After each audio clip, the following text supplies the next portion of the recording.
everyone, this look was inspired and created for a tribute to a wonderful makeup artist, Mackenzie Catron. We all made warrior-themed looks, and this is how Farah was born. Stick around and see her come together.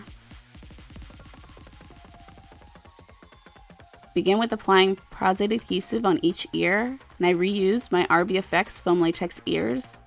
They're ME7. A little latex on the edges to blend them in. Taking the Mehron Paradise Paint palette, use Lagoon Blue and an airbrush to start the base, just roughing it out at this point. Back to the palette, use the black on the arms and up to the shoulder. Apply the light blue Mehron on the high points of the body and face. Now with the dark blue, start to deepen and contour areas. With the Paradise Paint in purple, add some blushing effect on the cheek and tips of ears, and where the blue meets the black on the parts of the arms. Taking the violet Mehron, intensify the areas of purple. Start to apply it in the contour areas.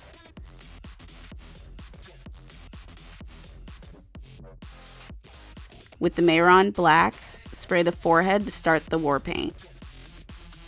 And airbrushed it under the jawline and cleaned up the arms. Put on some Anastasia Beverly Hills eye primer. Then, with the Anastasia Beverly Hills Norvina Pro Pigment Volume 1 palette, use A2 on the outer parts of the upper lid, also below the eye and the inner corner. Started to put this color in the contour places and create some shading around the nose. Use B4 from the Norvina palette to build up the contour areas even more.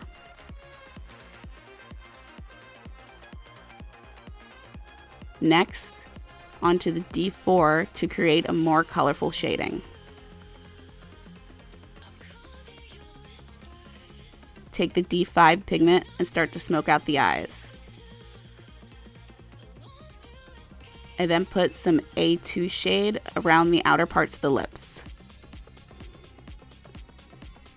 Back into the Norvina palette for the C1 color and brighten up the high points of the face. After all that was sealed, with some Skin Illustrator Zero Marble Sealer. Using the NYX Professional Makeup That's the Point eyeliner to extend the mouth corners. And take some of the Mehron Teal color to soften some of the transitions and tie in a green shade that the ears still had since the original green paint is still coming through. Use the Collective Cosmetics Saint Rosé highlighter for some glow.